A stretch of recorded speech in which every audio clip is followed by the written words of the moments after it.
Hello, मेरा नाम है Shahid Ansari and welcome back to my channel. पिछला वीडियो हमारा था कि PMKVY के बारे में नोटिफिकेशन रिलीज़ हो चुका है, कब UI आएगा उसके बारे में हम लोगों ने डिस्कस किया था। मैं आपको बताना चाहूँगा उस वीडियो को आपने बहुत बहुत प्यार दिया है, बहुत आप लोगों ने उसको लाइक किया है। तो इस तरीके से मुझे आपके प्यार की ज़रूरत है। इसी तरीके से मेरे वीडियोस को आप लाइक करते रहिए, शेयर करते रहिए, कमेंट करते रहिए। आज का हमारा वीडियो बहुत मज़ेदार होने वाला है। आज हम जो वीडियो लेकर आए हैं वो आसाम वालों के लिए लेकर आए हैं। आसाम में निकला हुआ है NULM, जी हाँ, national urban livelihood mission Assam के लिए। तो आइए, वीडियो चालू करने से पहले प्लीज़ प्लीज़ प्लीज़ मेरे चैनल को सब्सक्राइब कीजिए, लाइक का बटन दबाइए, बेल आइकन का बटन दबाइए ताकि मेरे चैनल के लेटेस्ट नोटिफिकेशन आपको मिलते रहें। तो आइए वीडियो चालू करते हैं।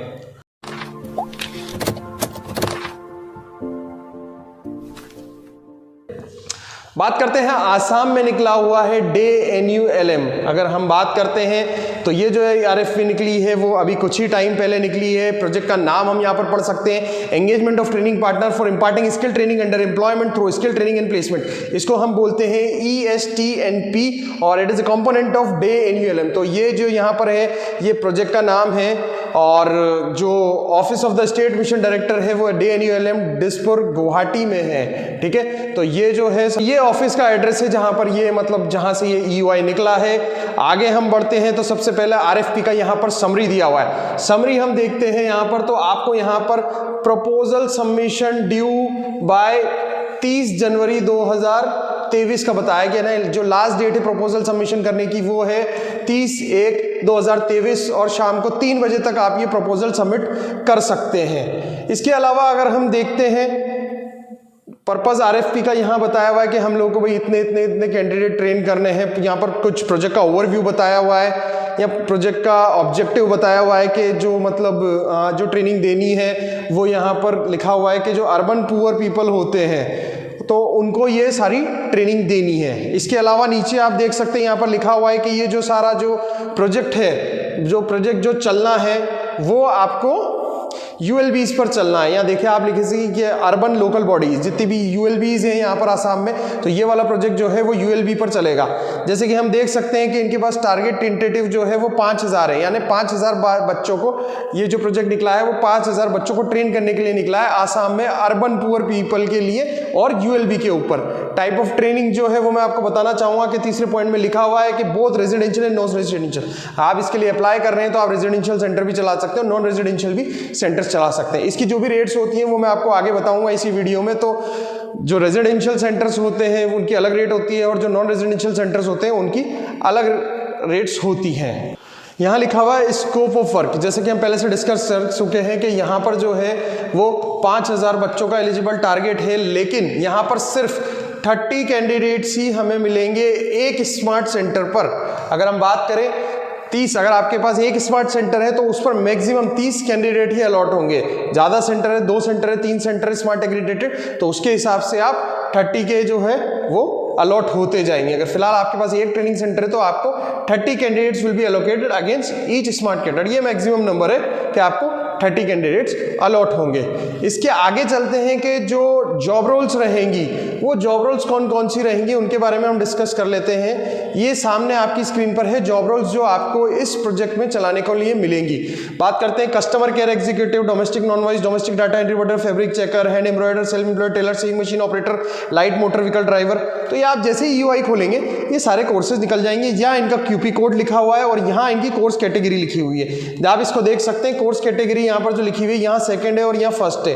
ये मैं आपको पहले भी अगर रेट्स का मालूम है तो रेट्स वाला वीडियो आप मेरा देख सकते हैं कि यहाँ पर कोर्स कैटेगरी सेकंड की क्या रेट होती है और कोर्स कैटेगरी 1 की क्या रेट होती है। इसके आगे हम अगर इधर चलते हैं तो इधर आप देख सकते हैं इनका ड्यूरेशन कितना है। सपोज करते हैं इस कोर्स का देखते हैं तो ये 400 ड्यूरेशन है, इसका 375 ड्यूरेशन है, इसका 320 ड्यूरेशन है। तो यहाँ पर आपको सब यहाँ पर ड्यूरेशन देखने को मिलते हैं पर्टिकुलर कोर्सेज के। तो आप यहाँ देख सकते हैं कि कौन सा कोर्स आपको सिलेक्ट करना है। कोर्स सिलेक्शन का मैंने एक अलग वीडियो बनाया हुआ है कि किस तरीके से कोर्स सिलेक्ट करना है। जब कोई भी RFP बनती है आप वो जाकर देखिए।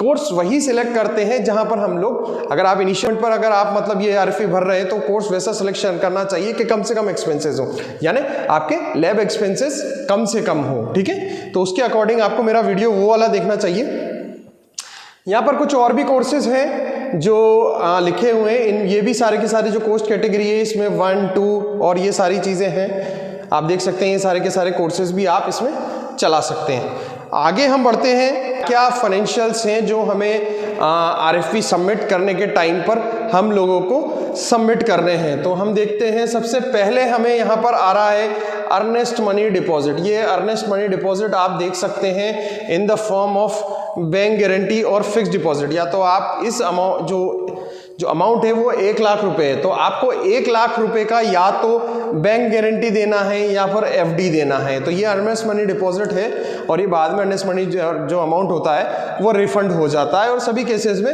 रिफंड हो जाता है। उसके बाद हम देखते हैं कि अगर आपको मतलब अगर प्रोजेक्ट मिल जाता है, ये अगर दिल्ली में मिल जाता है, तो हम लोगों को यहाँ पर लिखा हुआ है कि 5% जो है जो बैंक गारंटी का है वो हमें बैंक गारंटी सबमिट करानी होती है 5% प्रोजेक्ट कॉस्ट का हर एक ट्रेनिंग सेंटर के अगेंस्ट में, ठीक है। और इसका कुछ एक मतलब आरएफपी के साथ डिक्लेरेशन भी देना है। तो इस तरीके के कुछ फाइनेंशियल्स हैं जहां पर लिखा हुआ है कि 1 लाख रुपए आपको as a earnest money deposit जो है वो सबमिट कराना है। आगे हम लोग चलते हैं, आगे अगर और ईएफपी को बढ़ते हैं तो यहाँ पर जो है कि कॉन्टैक्ट इन्फॉर्मेशन दिया हुआ है, आप देख सकते हैं ये कॉन्टैक्ट इन्फॉर्मेशन है। और यहाँ पर जो लैंडलाइन नंबर दिया हुआ है, यहाँ पर जो है वो वेबसाइट दी हुई है पूरी की पूरी। और यहाँ पर लिखा हुआ है कि फिजिकल सबमिशन करना है आपको, यानी जो आरएफपी का आपको प्रपोजल करना है वो ऑनलाइन नहीं है, वो एक फिजिकल है, यानी आपको वहाँ पर या तो डिस्पैच करना है, स्पीड पोस्ट करना है या फिर खुद जाकर वहाँ पर लगाना है। अर्नेस्ट मनी का डिपॉजिट का 1 लाख रुपए का हम पहले भी डिस्कस कर चुके हैं। अगर बैंक गारंटी आपको बनाना है या फिर एफडी का अगर आपको नाम जानना है तो वो इस जगह लिखा हुआ है in favour of Assam state urban livelihood mission, ये पूरा नाम है। यहाँ तक ये पूरा नाम आ रहा है, आप भी देख सकते हैं इसको। मैं स्क्रीन से एक बार हट जाता हूँ। नाम है पूरा Assam state urban livelihood mission society. तो इस नाम से जो है ये आपको बैंक गारंटी या फिर फिक्स डिपॉजिट का वो बनवाना है और सबमिट करना है।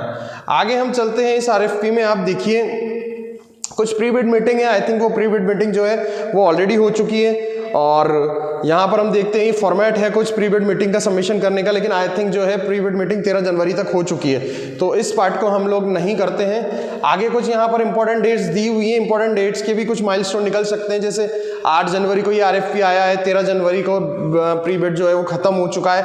बहरहाल हम इसमें देखते हैं कि बस जो आपको प्रपोजल सबमिट करने की जो लास्ट डेट है वो 30 जनवरी तक इसकी लास्ट डेट है और आप इसको सबमिट कर सकते हैं। आगे हम बढ़ते हैं इस आरएफपी में, तो कुछ आपको एलिजिबिलिटी क्राइटेरियाज यहाँ पर दिए हुए हैं। एलिजिबिलिटी क्राइटेरिया हमारे पास क्या क्या है, बात करते हैं कि एलिजिबल ऑर्गेनाइजेशंस इसमें कौन कौन सी हैं। तो आप देख सकते हैं proprietor firm registered under Assam shops and established act under, यानी कोई भी प्रोप्राइटरशिप फर्म जो है वो अगर रजिस्टर्ड है Assam shop and establishment act 1971 में तो वो इसके लिए एलिजिबल है। कोई भी अगर सोसाइटी रजिस्ट्रेशन सर्टिफिकेट है या ट्रस्ट रजिस्ट्रेशन सर्टिफिकेट्स है तो भी वो एलिजिबल है। Cooperative society registered certified and rules and regulations, तो ये भी कोऑपरेटिव सोसाइटी भी इसमें एलिजिबल है। Partnership firm registered partnership deed, तो ये भी इसमें एलिजिबल है। Company certificate of incorporation and memorandum and article of association, अगर किसी के पास प्राइवेट लिमिटेड कंपनी तो वो भी एलिजिबल है। कोई सी भी अगर जो मतलब लीगल एंटिटी है with its registered in corporate office in the state of Assam तो वो भी रजिस्टर्ड है इसमें और एलिजिबल हैं। तो ये सारी चीज़ें हैं जो एलिजिबल हैं और आप अगर इनमें से कहीं लाई करते हैं तो आप इस प्रोजेक्ट को अप्लाई कर सकते हैं। आगे हम बढ़ते हैं, इसमें कुछ इन्होंने प्रोजेक्ट का ओवरव्यू दिया हुआ है। यहाँ पर बताया हुआ है कि दीनदयाल जो DNULM का फुल फॉर्म होता है Deendayal Antyodaya national urban livelihood mission है। ये एक पुअर जो अर्बन पुअर पीपल होते हैं उनको ट्रेन करने के लिए लिया गया है और इतने बच्चों का हम ट्रेन करने का एस्पिरेशन करते हैं। तो ये सारी चीज़ें इसमें लिखी हुई है। कुछ प्रोजेक्ट ऑब्जेक्टिव्स हैं वो आपको पढ़ लेना चाहिए, लेकिन proposal filing point of view से ये नहीं है। प्रोजेक्ट फाइल करने के बाद भी आप इन चीज़ों को पढ़ सकते हैं। आगे हम चलते हैं, कुछ इंपॉर्टेंट चीज़ें हैं वो एक बार देख लेते हैं और वो जो हमें देखना चाहिए कि प्रोजेक्ट हम किस तरीके से अप्लाई करेंगे और किस तरीके से हम हमारे आप को सेल्फ एनालिसिस कर सकते हैं या फिर इवेल्युएट कर सकते हैं। तो उसके लिए यहाँ पर आपको पेज नंबर 10 पर आपको मिलेगा ये वाला बॉक्स। पेज नंबर 10 पर आपको ये वाला बॉक्स मिल रहा है, बॉक्स में सारी जानकारी है। इस बॉक्स को आप as a self analysis tool के रूप में देख सकते हैं। आप सेल्फ एनालाइज कर सकते हैं कि आपका खुद का इसमें सिलेक्शन होगा या नहीं होगा। सेल्फ एनालिसिस करने के लिए देखिए यहाँ पर मार्क्स दिए हुए हैं और एंड में पूरा 100 मार्क्स का इन्होंने एक टोटल गैप बनाया हुआ है। अगर आपके 100 में से 100 आ जाते हैं या आसपास भी आ जाते हैं, इट मीन्स कि आपको प्रपोजल फाइल करना चाहिए। जैसे 10 मार्क्स है, अगर आपकी जैसे 10 मार्क्स है इसमें पूरा का पूरा, अगर आप जो भी सर्टिफिकेट ऑफ इनकॉर्पोरेशन या रजिस्ट्रेशन सर्टिफिकेट लगाते हैं 10 मार्क्स का है, अगर 3 साल से कम है तो आपको 5 मार्क्स मिलेंगे, अबो 3 ईयर से तो 10 मार्क्स मिलेंगे। इसी तरीके से टर्नओवर का हम देख लेते हैं, 50 लाख से कम है तो 5 मार्क्स मिलेंगे, 50 लाख से ज़्यादा है तो 10 मार्क्स मिलेंगे। इसी तरीके से आप ये जो एक सेल्फ एनालिसिस टूल है, अगर आप अपनी ऑर्गेनाइजेशन को इसमें लगकर चेक कर लेते हैं तो आपको पता लग जाएगा कि आपको जो है प्रोजेक्ट फाइल करना चाहिए या नहीं फाइल करना चाहिए। तो इस तरीके की चीज़ें इसमें दी हुई हैं। मैंने आपको वीडियो की स्टार्टिंग में बताया था कि मैं आपको एंड में रेट्स बताऊंगा कि पर कोस्ट कैटेगरी की क्या रेट्स है।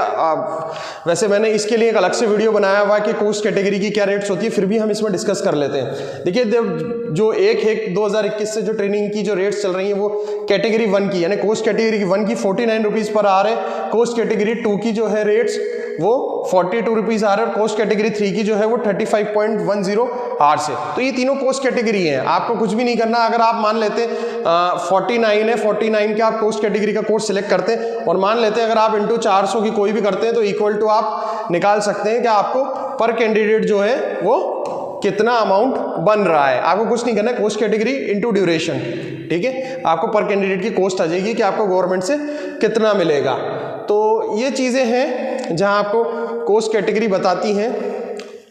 जो भी आवरली रेट्स आपको ऊपर दी हुई है वो ये चीज़ें उसमें सारी इंक्लूड है, यानी गवर्नमेंट आपको इन चीज़ों का पैसा दे रही है। मोबिलाइजेशन ऑफ कैंडिडेट्स का पैसा दे रही है कि आप मोबिलाइज करो, post placement, curriculum, placement experience, training trainer, equipment, teaching add, raw material, salary of trainer, तो ये सारी इंक्लूड मिला के वो आपको जो गवर्नमेंट जो है वो पे कर रही है, ठीक है। जो वो भी आज जो भी हमने अभी उधर डिस्कस किए रेट्स। इसके अलावा जो है रेजिडेंशियल नॉन रेजिडेंशियल का पर डे का पर कैंडिडेट का क्या रहता है। अगर एक्स कैटेगरी की सीट है तो 375 आप मिलेंगे, अगर वाई कैटेगरी है तो 315, जेड कैटेगरी है 250 और अदर देन जेड कैटेगरी तो 220। तो ये चीज़ जो है वो आपको देखनी है यहाँ पर कि आप रेजिडेंशियल सेंटर चलाते हैं, नॉन रेजिडेंशियल सेंटर चलाते हैं। अगर रेजिडेंशियल सेंटर चलाते हैं तो आपको लॉजिंग बोर्डिंग में इसके लिए ये जो है वो रेट्स मिलेंगी। आगे बढ़ते हैं, कुछ इंपॉर्टेंट इसमें हैं वो एक बार देख लेते हैं कि कुछ पैरामीटर्स हैं कि अगर आपका इसमें सिलेक्शन हो जाता है और आपको प्रोजेक्ट मिल जाता है तो किस तरीके से पेमेंट रिलीज होगा, वो एक बार देख लेते हैं। फर्स्ट इंस्टॉलमेंट जो है वो किस तरीके से यहाँ पर रिलीज होगी उसको हम एक बार देख लेते हैं। पहले फर्स्ट इंस्टॉलमेंट का लिखा हुआ है, यानी आपको फर्स्ट इंस्टॉलमेंट जो है वो 30% यहाँ पर रिलीज होने वाली है। 30% कब होगी, जैसे ही आप बैच स्टार्ट कर लेते हैं और कैंडिडेट्स जो हैं वो वैलिडेट हो जाते हैं तो आपको जो भी टोटल प्रोजेक्ट कोस्ट का 30% होगा वो मिल जाता है। उसके बाद हम देखते हैं कि सेकंड इंस्टॉलमेंट जो कि 50% है वो कब मिलती है, वो देख लेते हैं। On successful certification of the training, जब आप कैंडिडेट्स का सक्सेसफुल सर्टिफिकेशन करवा देते हैं तो सेकंड इंस्टॉलमेंट जो कि 50% है वो भी आपको इसमें मिल जाती है। Third and last instalment date is 20% भी आपको कुछ आउटकम्स बेस्ड पर है, जिसमें आपको 70% प्लेसमेंट अचीव करना है और कुछ फॉर्मेट्स हैं जो सबमिट करने हैं इनके, तो जो रिमेनिंग 20% है वो भी आपको इसमें मिल जाता है। तो इसी तरीके से ये जो है एक पूरा शेड्यूल है कि किस तरीके से आपको प्रोजेक्ट मिलने के बाद किस किस तरीके से आपको पेमेंट मिलेगा। इसके आगे हम लोग देखते हैं, वैसे ज़्यादा कुछ बचा नहीं है इसमें इस RFP में। आगे बस जो इम्पोर्टेंट चीज़ थी वो मैंने आपको बता दी है। बाकी आप मतलब जो भी है, मतलब जैसे कैंडिडेट असेसमेंट सर्टिफिकेशन के बारे में बताया हुआ है कि आपको मिनिमम 70% अटेंडेंस होनी चाहिए एग्जाम में बैठने के लिए। तो कुछ चीज़ें हैं जो मतलब अभी काम में नहीं आएगी, लेकिन जब आप RFP भर देंगे वर्क ऑर्डर मिल जाएगा और जब आप बैच चालू करेंगे तो ये तब के लिए चीज़ें हैं, तब पढ़नी चाहिए। अभी के लिए जो भी सारी इंपॉर्टेंट चीज़ थी वो मैं आपको बता चुका हूँ, तो आप उनको एक बार गौर करिए उन पर और उनके हिसाब से उनके अकॉर्डिंग आप अपना जो है प्रोजेक्ट जो है वो आप उसमें भर सकते हैं। तो ये थी सारी चीज़ें डे इन यूएलएम आसाम के बारे में। मैं उम्मीद करता हूं कि आपको ये वीडियो पसंद आया होगा। जितने भी चेक पॉइंट्स बताए हैं मैंने इस वीडियो में, उन सबको एक कागज़ पर लिखिए, उसके अकॉर्डिंग अपनी प्रोफाइल बनाइए, उसके अकॉर्डिंग अपना पास्ट एक्सपीरियंस जो है वो इकट्ठा कीजिए, और इसको फिजिकली हमें अप्लाई करना, ऑनलाइन अप्लाई नहीं करना। लास्ट डेट 30 जनवरी है, 3 बजे से पहले आप इस प्रोजेक्ट को जाकर अप्लाई कर सकते हैं। Thank you so much guys for watching my channel. Please please please please मेरे चैनल को सब्सक्राइब कीजिए, लाइक कीजिए, बेल आइकन का बटन दबाइए ताकि मेरे चैनल के लेटेस्ट नोटिफिकेशन मिलते रहिए। प्लीज़ प्लीज़ प्लीज़ ये वीडियो जो मैं आप लोगों के बनाता हूँ, इसको अपने व्हाट्सएप ग्रुप पर, इसको अपने फेसबुक पर, इसको शेयर करना ना भूलें। Thank you so much guys for watching my channel. Thank you.